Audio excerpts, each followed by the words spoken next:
Мәхәббәт тарихы гаять кызыклы. Әлки районы Карамалы авылы кызы Наиләгә Октябрь районы Көрнәле Әмзә авылы егетенең күзе аулак өйдә төшә. Армия хезмәтен үткән егетнең гаилә корып яшәргә нияте бар, әмма кыз гына риза булмый.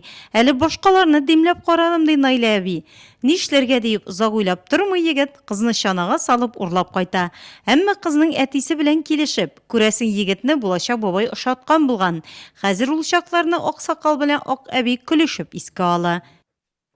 60 yıldır şu tiyir gomeri tü big şartlık. Big şartlık Allah'a şükür. Şu yaşadık. Birbirimizi Allah'a şükür. Uçurup da soğuşup yaşamadık. Turmuş türlü vakitler. Turmuş bitine. Hiç karışmadık, uramga çıkarmadık, uramdagın üge gitmedik. Şulay yaşadık. Evimiz de var idi elimizden. Allah'a şükür 43 yıl eni bilen de yaşadık, könne bilen de. Onu yetiştirganımız ganayında önce diyelim. 60 yıl şulay bunu ötmegen. Türlüsü bulduğunda malay. Balalar üstürgen vakitte bizge bir cengel bulmadı. Үткәннәрдән бүген шулай елмайып, шаяртып искә алсалар да 60 ел дәврендә төрлесе булгандыр. Авырлыкларны бергә күтәргәнгә, бер-берсен аңлап яшәгәнгә Мифтаховларның гаилә учагы сүнмәгән. Uluygan senedine hürmet orta var. Ondan bir itaş oyundu. Yakınaya başlasın yiyeceğim tabii. Yaşak devleti bir olay buldu kaldı. Allah'a şükür inşallah bu kadar bir konu götürmüşsünüz. Bir Allah koşudur. Kuasıların işitmezke gerek, görmezke gerek. Uramdagın üge taşımazka gerek. Üdegisini çıkarmazka gerek. Şulay yaşarga gerek. Sabır bulurga gerek. Сугыш чоры балалары ачлыкның, ялангачлыкның ни икәнен сабый чактан күреп, үз җилкәләрендә татып үсә алар. Яшьтән чыныгып үскәнгә хезмәт куеп көн итәләр. Шуңа да бәхет эзләп чыгып китми алар. Хуҗалыкта берсе чөгендерче, икенчесе балта остасы булып хезмәт куя. Әнәс аганың туып үскән нигезендә яшь парлар гаилә кырып яши башласа, шул еллар ичендә 2 йорт өлгертә алар, 5 бала үстереп гаиләле итәләр. Төп нигездә Әнәс аганың әнисе белән 40 елдан артык бергә гомер кичерәләр. Бүген дә кайнанасын җылы сүзләр белән искә ала Наилә әби.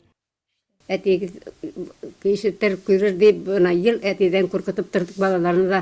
Әбейді тәрбиеледі, барбыз бірге тәрбиеледік. Айрым нетмедік, жафаламадық та өзлері Allah'a şükür. Әткенне тыңнадылар.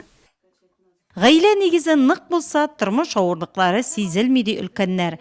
Мифтаховларның иң зур байлыклары балалары, аныклары һәм аныкчыклары. Бергә җыелганда 30лап булалар икән. Олар sabır da, olar işçen de, olar akıllı da, olar her vakit kişiye yardımcıl da.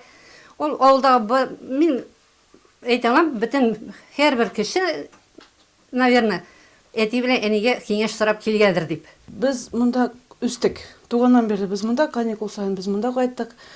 Жай бойы munda яттык, көзгө кышкы каникуллар biz munda. Алар икенче әтиәнеке biz тәрбияләделәр. Ак бабай белән ак әби бүген дә кул кушырып утыра торганнардан түгел. Туган нигезгә кайткан улларын, кызларын, оныкларны, аларның балаларын Наилә әби камыр ашлары белән сыйларга яратса, Әнәс бабай балдан авыз иттерә.